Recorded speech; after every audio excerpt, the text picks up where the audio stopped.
Mari sekarang kita bersama-sama membaca bagian firman Tuhan dari Keluaran pasal 8 ayat yang ke-20 sampai dengan 32. Saya akan bacakan buat kita semua, tulah yang keempat yaitu lalat pikat. Keluaran 8 ayat 20 sampai dengan 32. Berfirmanlah Tuhan kepada Musa, bangunlah pagi-pagi dan berdirilah menantikan Firaun pada waktu biasanya ia keluar ke sungai. Dan katakanlah kepadanya, beginilah firman Tuhan, biarkanlah umatku pergi, supaya mereka beribadah kepadaku. Sebab jika engkau tidak membiarkan umatku itu pergi, maka aku akan melepaskan pikat terhadap engkau, terhadap pegawai-pegawaimu, rakyatmu, dan rumah-rumahmu, sehingga rumah-rumah orang Mesir, bahkan tanah di mana mereka berdiri, akan penuh dengan pikat. Tetapi pada hari itu, aku akan mengecualikan tanah Goshen, di mana umatku tinggal, sehingga di sana tidak ada terdapat pikat, supaya engkau mengetahui bahwa aku, Tuhan, ada di negeri ini. Sebab aku akan mengadakan perbedaan antara umatku dan bangsamu. Besok tanda mukjizat ini akan terjadi. Tuhan berbuat demikian, maka datanglah banyak-banyak pikat ke dalam istana Firaun dan ke dalam rumah pegawai-pegawainya dan ke seluruh tanah Mesir. Negeri itu menderita karena pikat itu. Lalu Firaun memanggil Musa dan Harun serta berkata, pergilah, persembahkanlah korban kepada Allahmu di negeri ini. Tetapi Musa berkata, tidak mungkin kami berbuat demikian, sebab korban yang akan kami persembahkan kepada Tuhan Allah kami adalah kekejian bagi orang Mesir.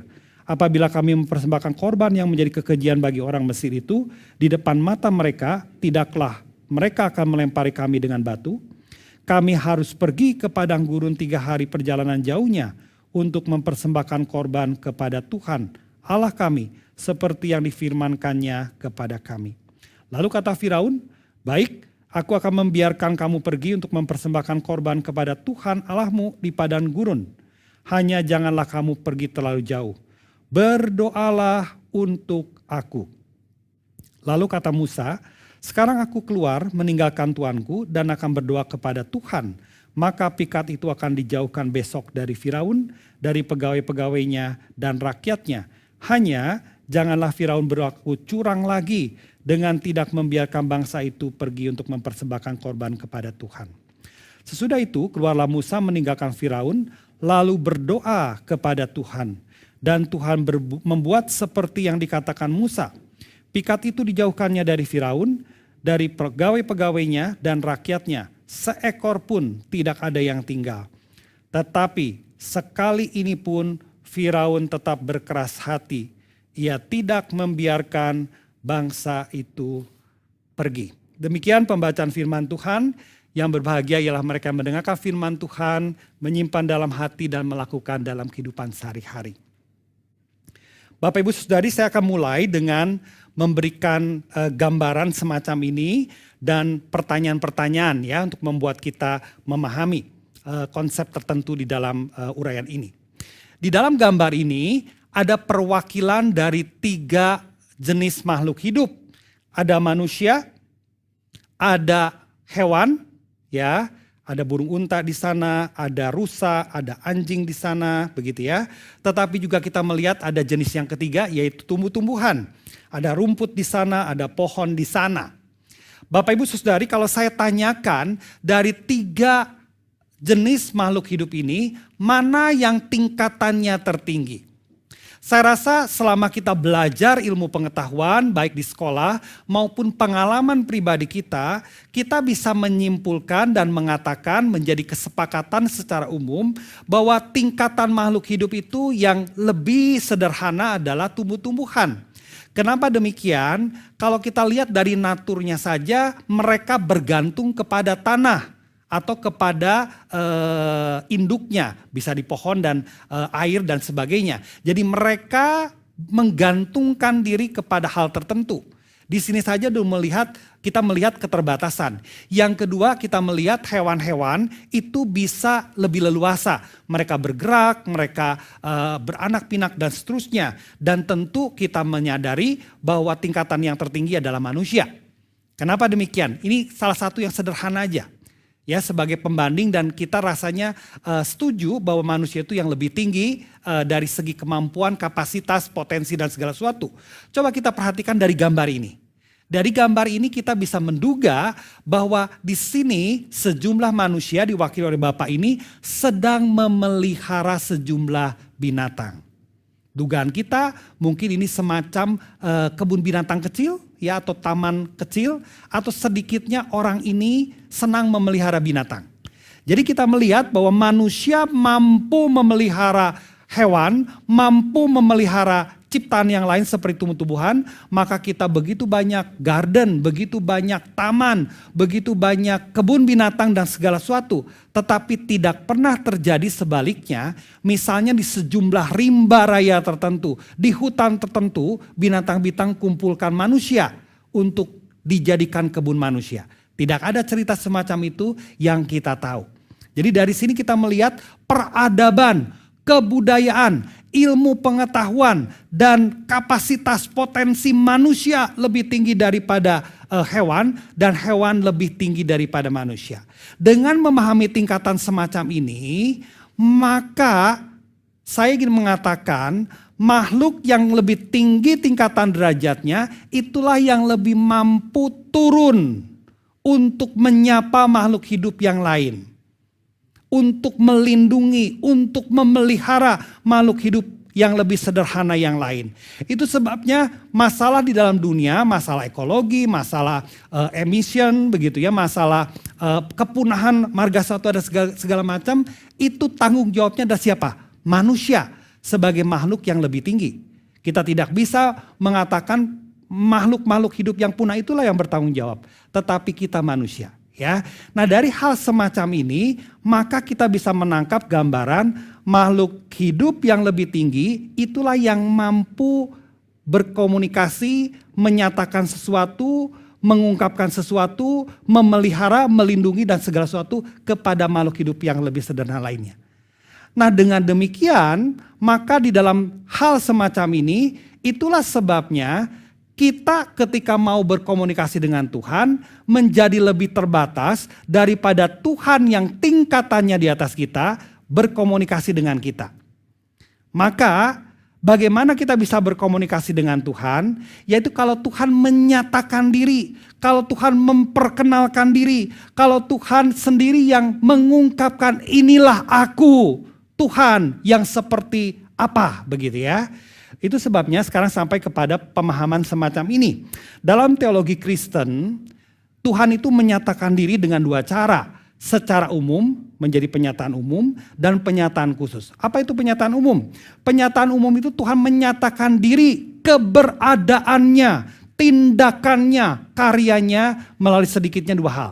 Yang pertama alam semesta. Waktu kita memperhatikan kenapa ya terjadi keteraturan, maka secara alamiah manusia bisa memikirkan dan mungkin sampai pada kesimpulan kayaknya ada yang mengatur alam semesta. Kok matahari terbit selalu di timur? Kok kemudian malam hari menjadi gelap? Dan seterusnya. Kemudian mengapa ada hal tertentu seperti hukum alam jatuh selalu ke bawah dan segala sesuatu.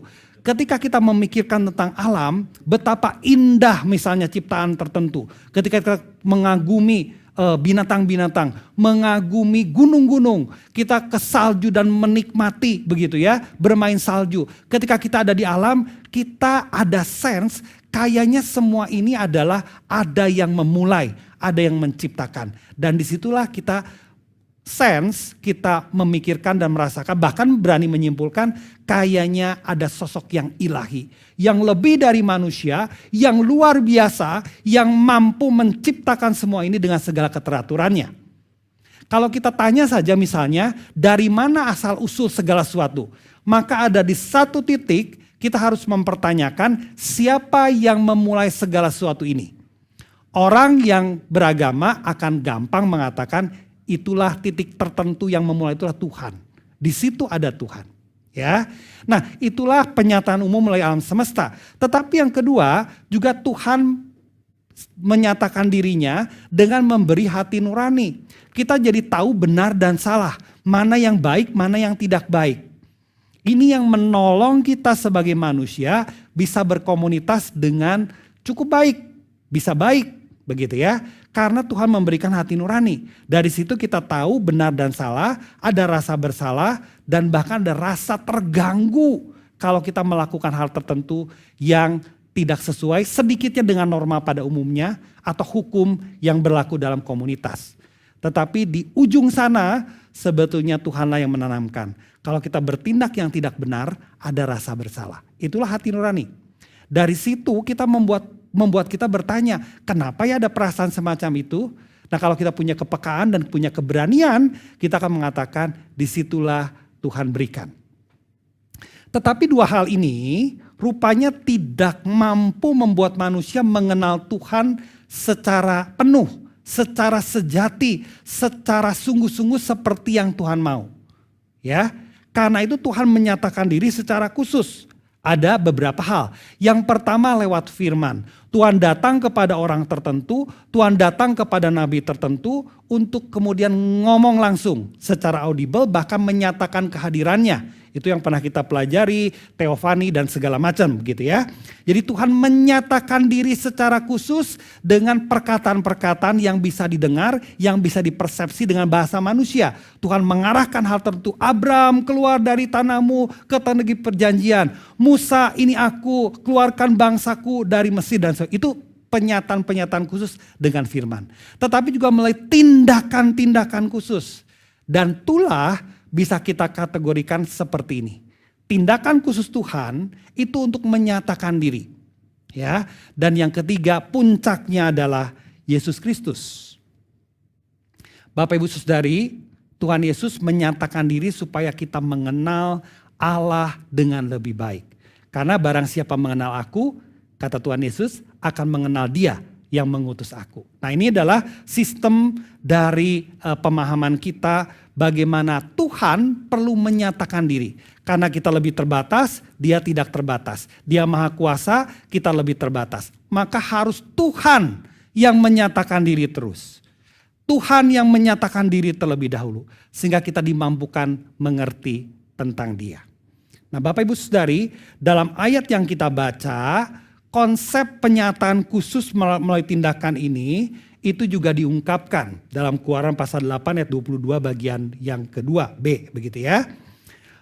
Tuhan memberikan lalat pikat sebagai tulah, kemudian disebutkan tujuannya. Supaya engkau mengetahui bahwa aku, Tuhan, yaitu Yahweh, ada di negeri ini. Bapak Ibu Saudari, jadi dengan demikian 10 tulah yang akan kita pelajari dan sebagian sudah dipelajari, itu adalah ingin menyatakan kepada bangsa Mesir, ingin juga menyatakan kepada bangsa Israel, aku Tuhan ada, kenallah aku, ketahuilah bahwa aku ada dan aku bertindak kepada kalian. Mari kita lihat sekarang tulahnya. Dalam bahasa Ibrani, yang diterjemahkan sebagai pikat di dalam bagian yang kita baca atau lalat pikat itu dalam bahasa Ibraninya adalah arob, begitu ya. Arob ini tidak spesifik sebetulnya pemahamannya kepada lalat, bisa sejumlah serangga yang lain. Tetapi memang pada umumnya penerjemah Alkitab seperti yang kita lihat, beberapa penerjemahan cukup banyak itu menerjemahkan dengan lalat, ya. Nah kalau demikian berarti terjemahan dalam bahasa Indonesia pun mengikuti terjemahan-terjemahan yang pada umumnya yang lain. Menerjemahkan tulah keempat ini sebagai lalat pikat dalam bahasa Ibrani Erob, gitu ya. Apa yang terjadi ketika Tuhan memberikan hal ini karena Firaun tidak mengizinkan mereka keluar untuk bangsa Mesir beribadah kepada Tuhan. Ya, 3 hari perjalanan dan seterusnya. Tulah ini membuat bangsa Mesir menderita. Ya, disebutkan kepada Firaun, pegawai-pegawai istana, kepada rakyat, kepada rumah-rumah dan kepada tanah Mesir. Itu ingin memberikan gambaran seluruh dimensi kehidupan orang Mesir menjadi menderita. Nah, Bapak Ibu Saudari, kita tidak bisa mendapat gambaran bagaimana menderitanya saat itu dengan tepat. Tetapi saya akan perlihatkan satu artikel ya dari Express ini ya, salah satu di Inggris ya, media online ya. kalau kita membaca di sini bahwa satu kota di Inggris itu dikepung oleh banyak sekali lalat. Saya akan bacakan kutipan-kutipannya begitu ya, atau menerjemahkan secara paraphrase begitu ya. Jadi setelah hujan yang lebat, kemudian suhu menjadi naik begitu ya, maka di sebuah kota di Inggris ini mendapatkan banyak lalat begitu ya. Misalnya ada satu orang mengatakan, kami telah menjual habis semprotan serangga karena hal itu, begitu ya. Nah kemudian mereka yang rata-rata membeli mengatakan ada masalah lalat di rumah-rumah mereka. Jadi tentu ini adalah benar-benar adalah masalah. Kemudian dia juga mengatakan bahwa ada begitu banyak lalat kemanapun kau pergi, sehingga ketika membuka pintu, membuka jendela, maka lalat itu akan masuk ke rumah kita. Jadi ini tidak pernah saya lihat seumur hidup saya. Dan ini sangat mengganggu. Kemudian kalau saya harus membeli, ada orang lain mengatakan saya harus membeli semprotan, saya harus menjaga pintu dan rumah saya dengan jaring-jaring untuk menjaga lalat tidak masuk. Dan kemudian saya tidak bisa meninggalkan makanan di luar. Karena begitu makanan itu ditaruh di luar, maka lalat akan datang. Begitu ya. Dan kita tidak bisa dengan nyaman ada di luar rumah karena lalat ada di mana-mana, ya. Dan seterusnya dan seterusnya. Jadi, Bapak Ibu Saudari, kita bisa membayangkan betapa tidak nyaman karena kalau begitu banyak lalat ada di sekeliling kita. Bunyinya, kemudian nempel ke makanan kita, kemudian menyentuh-nyentuh kita jadi geli dan kita jadi jijik dan seterusnya. Sangat tidak nyaman. Itu sebabnya Alkitab menggambarkan itu membuat bangsa Mesir, Firaun dan secara keseluruhan menderita. Tetapi yang menarik itu hanya terjadi di Mesir. Di Gosyen dikatakan Tuhan memang sengaja memisahkan, tidak terjadi. Sekali lagi penderitaan orang Mesir terjadi untuk mereka sadar ada Tuhan yang lebih daripada Allah orang Mesir. Ada Yahweh, begitu ya. Dan kedua dengan mengkhususkan Gosyen tidak tertimpa sama sekali tulah ini, itu ingin mengatakan ini umatku, aku menjagaimu. Tetapi tulah ini hanya khusus untuk orang Mesir. Dan dengan demikian kita mendapat kesimpulan Allah itu adalah Allah dari segala Allah. Yahweh, Tuhan itu adalah Allah dari segala Allah. Coba kita perhatikan data berikut. Yang pertama, di dalam tulah keempat ini tidak disebutkan bahwa ahli-ahli sihir Mesir itu mencoba melakukan. Dan kita membaca di dalam tulah ketiga, mereka berusaha melakukan cuman tidak bisa. Dari sini kita membaca bahwa makin lama makin terlihat keterbatasan ahli-ahli sihir Mesir. Dan itu makin menunjukkan bahwa Allah Yahweh adalah Allah yang luar biasa. Allah orang Israel. Yang kedua, Tuhan mengatakan ya, aku Tuhan ada di negeri ini. Kata ada ini itu biasa menggambarkan bahwa negara tertentu ada di negara lain. Ini adalah bentuk invasif, serangan, keberadaan bangsa asing di negara tertentu. Jadi dengan kalimat ini penulis kitab Keluaran itu ingin mengatakan dengan tulah-tulah ini maka Tuhan ingin menyatakan sebetulnya sedang menginvasi, sedang menginfiltrasi, sedang ada di tanah Mesir untuk menunjukkan inilah aku Allah orang Ibrani. Demikian juga kata mujizat di dalam ayat 23. Dalam bahasa Ibrani adalah haot. Arti harafiahnya adalah tanda. Dan pada umumnya kata mujizat ini selalu dikaitkan dengan kehadiran Tuhan. Jadi tulah atau mujizat atau tanda itu sebetulnya sekali lagi menunjukkan ada Yahweh.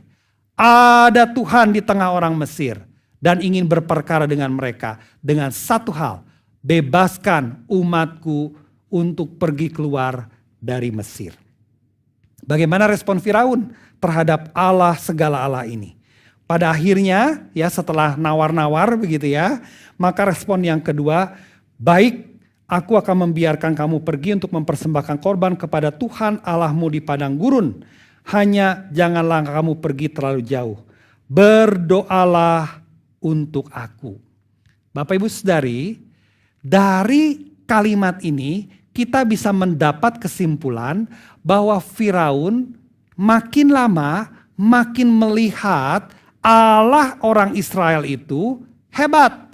Allah orang Israel itu luar biasa. Bahkan di titik ini sebetulnya sudah mulai dari tulah yang sebelumnya itu mengatakan, berarti mengakui kan bahwa ada Yahweh. Yang kedua bahkan diminta berdoalah. Mintalah supaya tulah keempat ini berhenti. Jadi Bapak Ibu Saudari, dengan demikian terutama di titik ini kita melihat dan menangkap bahwa Firaun mengakui keberadaan, Firaun mengakui kekuasaan dari Yahweh. Nah karena itu kita akan belajar tentang doa sedikit ya. Bapak Ibu Saudari, bentuk doa itu adalah bentuk paling umum dari berbagai budaya dan agama ya. Doa itu merupakan sepertinya alat komunikasi dari umatnya kepada dewa tertentu dan orang Israel tentu kepada Allah. Musa kepada Allah. Jadi ini adalah bentuk yang paling umum di semua agama dan kebudayaan. Kalau mereka meyakini ada sesuatu yang ilahi, maka mereka akan berdoa.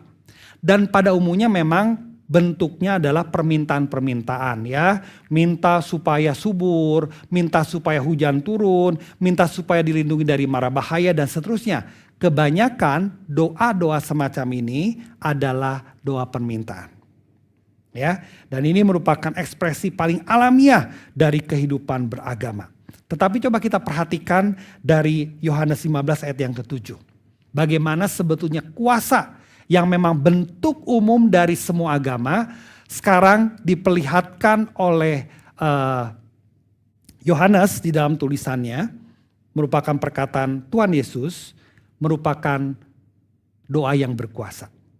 Jikalau kamu tinggal di dalam aku dan firmanku tinggal di dalam kamu, mintalah apa saja yang kamu kehendaki dan kamu akan menerimanya.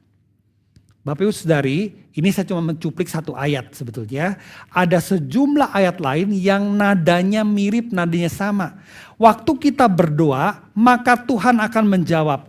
Tuhan akan mengabulkan. Ada begitu banyak contoh-contoh di dalam Alkitab maupun kalimat-kalimat yang merupakan nasihat. Berdoalah, minta kepada Tuhan, maka Tuhan akan memberikan jawaban. Oke? Nah sekarang pergumulan dari kita, apakah selalu Tuhan menjawab itu dengan seperti yang kita mau? Dan kita melihat termasuk di dalam data Alkitab ternyata tidak demikian. Begitu ya. Misalnya dua contoh aja yang paling besar yang biasa saya sampaikan adalah Tuhan Yesus sendiri berdoa di Taman Getsemani. Dia berdoa kalau boleh cawanilah daripadaku. Tetapi kemudian dia tahu bahwa cawan ini akan tetap ada padanya. Dia harus melewatinya. Dia harus naik ke kayu salib.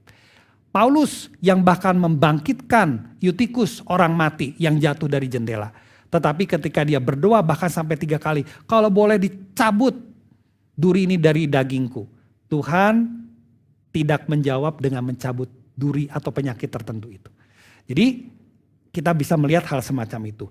Dengan demikian maka saya ingin mempropos 3 kemungkinan dampak dari doa. Yang pertama, waktu kita berdoa, kita memohon karena situasi tertentu ini tidak nyaman. Situasi tertentu ini adalah penderitaan buat kita. Situasi tertentu ini merupakan sesuatu yang membuat kita menjadi susah. Maka kita berdoa dan Tuhan menjawab, situasinya jadi berubah. Bisa seperti itu. Ya, yang sakit jadi sembuh, tidak punya kerjaan jadi punya kerjaan, dan berbagai permasalahan kehidupan yang lain. Kita berdoa, Tuhan menjawab, bisa. Tetapi Bapak Ibu Saudari ada kemungkinan kedua.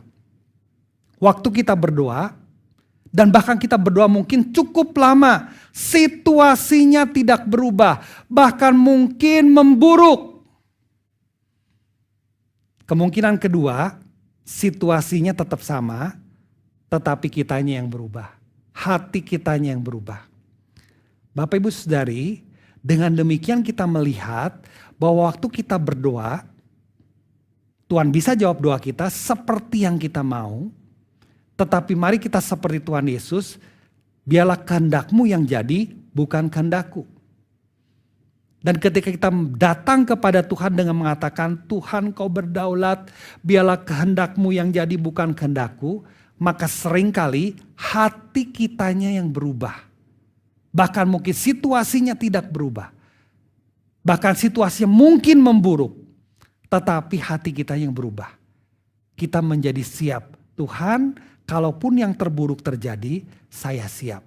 Tuhan, kalaupun yang terburuk terjadi, aku menerima sebagai kedaulatan dan kehendak Tuhan.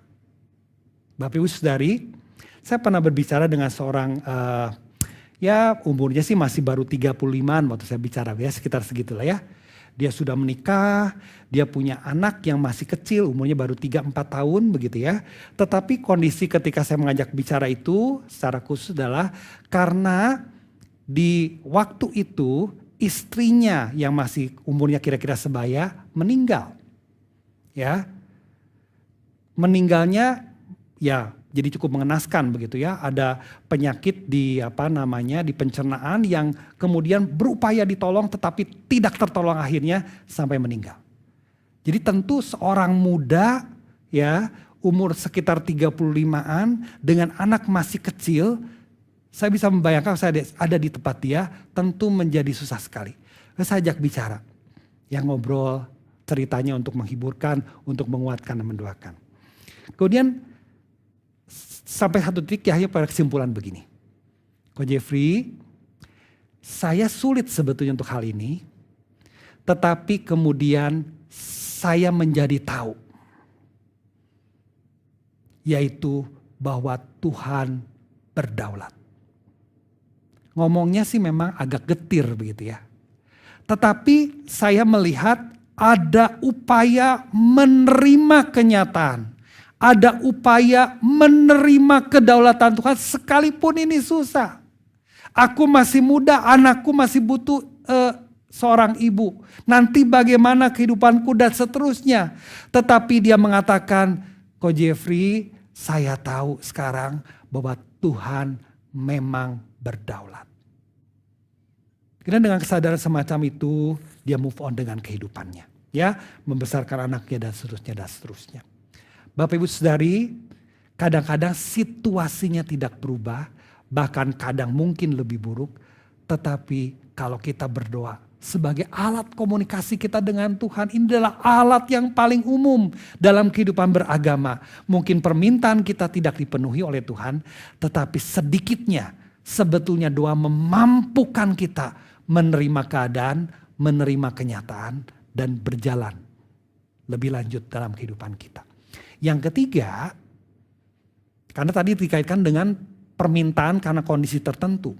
Sebetulnya doa kalau bisa jangan minta-minta terus, kita sudah berulang-ulang ya para pengerja mengingatkan hal ini. Doa sebetulnya adalah bentuk komunikasi kita dengan Tuhan. Dan di dalam berdoa sebetulnya ayat yang tadi kita baca, maka kamu tinggal di dalam aku dan firmanku tinggal di dalam kamu itu terjadi. Waktu kita berdoa, kita datang kepada Tuhan, sebetulnya kita sedang berusaha tinggal di dalam Dia. Dalam bahasa Inggrisnya abide, begitu ya. Maka ada lagu Abide With Me dan seterusnya. Dan jadi Bapak Ibu Saudari, waktu kita berdoa sebetulnya kita sedang datang kepada Tuhan. Menyapa Tuhan, supaya Tuhan juga menyapa kita, disitulah terjadi komunikasi. Mungkin memang kita tidak mendengar suara Tuhan secara audible di dalam doa kita. Ya, Tuhan mengatakan, hai Jeffrey beginilah atau begitulah, hai Jeffrey tenangkan hatimu. Mungkin kita tidak mendengar secara audible. Tetapi ketika kita datang kepada Tuhan, kita ungkapkan pujian kita ungkapkan syukur kita, bahkan termasuk kita ungkapkan kondisi dan situasi kita. Dan minta Tuhan mengubahkan hal tertentu. Waktu kita ada di kondisi semacam itu, sebetulnya saya sedang berada bersama dengan Tuhan. Berkomunikasi dengan Tuhan. Bapak Ibu Saudari, siapa orang paling dekat dengan kita? Yang bisa ngobrol berjam-jam tentang kehidupan, tentang hidup saya, tentang hidupnya. tentang bagaimana hidup ke depan dan seterusnya. Jadi orang-orang semacam ini kita senang ngobrol dengan dia, begitu ya. Kita senang bersama dengan dia. Nah, doa adalah alat kita bersama dengan Tuhan, seperti kita sedang ngobrol, kita sedang bersama dengan orang-orang yang kita kasih, yang kita senang dengan dia. Nah, waktu kita mengembangkan dan menghayati kehidupan semacam ini, maka Bapak Ibu Saudari, kita akan hidup terus di dalam kehidupan yang doa. Kehidupan yang penuh doa. Karena kita sedang mau terus ada di hadapan Tuhan. Sama seperti kita senang ada bersama-sama dengan orang-orang yang kita kasih dan mengasihi kita. Kita pengen terus ada bersama dengan Tuhan. Maka tidak heran ya, kita bisa terkaget-kaget ketika mendengarkan ada orang tertentu yang bisa berdoa 2 jam, 3 jam. Ya, saya dalam kehidupan pelayanan saya begitu ya, mendengar beberapa kesaksian orang, Pak Jeffrey saya bisa berdoa 2 jam, saya berdoa 3 jam. Karena sudah masuk ke tahapan ini. Ketika berdoa itu menikmati bersama dengan Tuhan. Ketika berdoa itu menikmati Tuhan menyapa dengan dia. Nah, ini memang agak mistikal begitu ya. Tidak bisa terlalu diungkapkan, tetapi kita tahu ketika kita ada dalam kondisi semacam itu, kita menyadari saya ada di dalam Tuhan. Nah, Bapak Ibu Saudari, sebetulnya ibadah semacam ini juga adalah kesempatan kita menikmati bersama dengan Tuhan. Lagu-lagu yang kita nyanyikan, kita bisa mengungkapkan itu sebagai saya menyapa Tuhan. Firman Tuhan yang kita dengar seperti sekarang ini adalah bentuk bagaimana Tuhan mau menyapa kita. Ya, doa-doa yang kita panjatkan di dalam sepanjang ibadah, kesempatan kita menyapa Tuhan bersama dengan Tuhan. Bapak Ibu Saudari, itu sebabnya tidak heran kehidupan orang Kristen yang bertumbuh, kehidupan orang Kristen yang hidup begitu ya, kekristenannya adalah kehidupan orang Kristen yang penuh doa. Kalau kita perhatikan mengapa GPBB di setahun terakhir ini terus gencar, ayo berdoa. Salah satu bentuknya komitmen ikut persekutuan doa, mesbah doa. Karena sedang kita mau membangun, melatih jemaat untuk tinggal di dalam dia. Lebih lama lagi, lebih menikmati lagi, lebih dalam lagi, lebih kuat lagi tinggal di dalam dia. Kesimpulan ya, ada beberapa hal penting yang saya sampaikan berkaitan dengan semua uraian yang tadi saya sampaikan. Yang pertama, tulah keempat dengan bentuk lalat pikat yang membuat orang Mesir menderita itu ingin menyatakan bahwa Allah yang kita sembah, Allah Tritunggal, saat itu menyatakan diri sebagai Yahweh, itu adalah Allah yang Maha Kuasa. Dan kemudian Allah yang Maha Kuasa itu memperhatikan umatnya, itu orang Israel. Ingin membawa orang Israel kembali ke jalannya, ke tanah perjanjian. Maka dia berperkara dengan Firaun, memberikan tulah-tulahnya.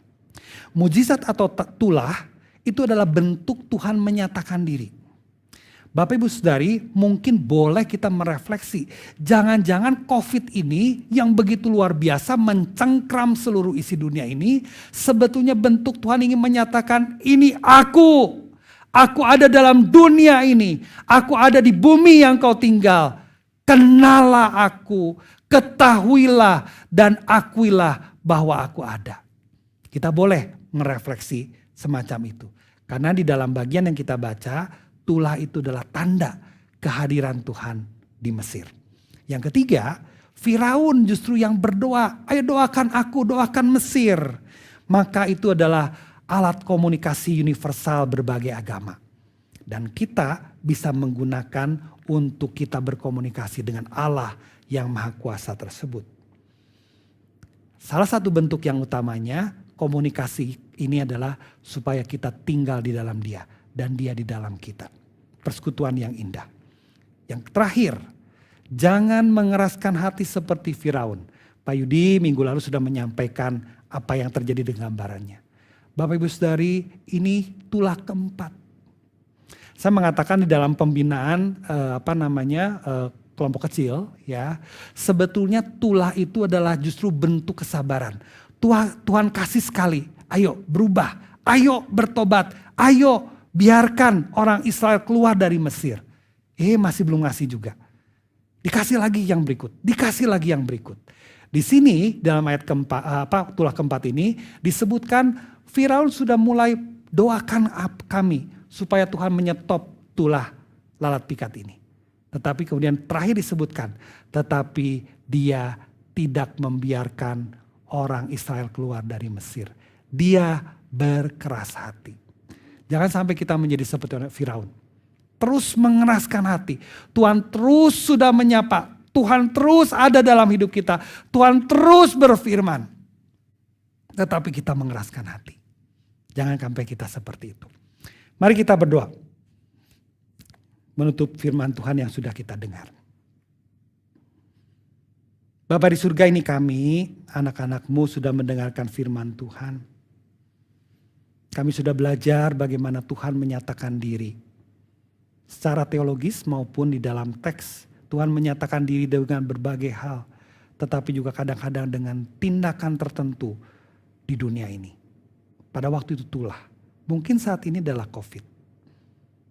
Tuhan, kami datang dan mau menyadari dan mau mengakui Engkau sungguh ada dalam hidup kami ini, dalam dunia ini. Dan karena itu kami mau berpaling kepada Tuhan. Membangun kehidupan yang berkomunikasi dengan Tuhan. Membangun kehidupan doa kami. Kami mau berdoa lebih lama lagi kepada Tuhan. Kami mau bersama dengan Tuhan lebih lama lagi. Kami mau menikmati bersama dengan Tuhan. Kami mau merindukan momen-momen kami beribadah. Kami mau rindu akan momen-momen kami berdoa. Karena di saat semacam itu kami sedang bercengkrama dengan Tuhan. Kami sedang bersama dengan Tuhan. Kami sedang tinggal di dalam Tuhan. Tuhan, ajar kami dan beri kesempatan kepada kami untuk menikmati hal semacam ini. Sehingga kami akan mengatakan ini adalah hal yang indah. Ini adalah waktu yang indah, yaitu waktu berdoa. Dan itu menjadi kekuatan buat kami menghadapi kehidupan kami. Yang kami tahu sekarang menjadi seringkali tidak tentu. Seringkali menjadi terbatas. Seringkali kami ditinggal. Seringkali kami menjadi sakit. Tuhan tolong supaya doa-doa kami menjadi makin bermakna, makin indah. Karena itu adalah kami tinggal bersama dengan Tuhan. Berkati semua kami.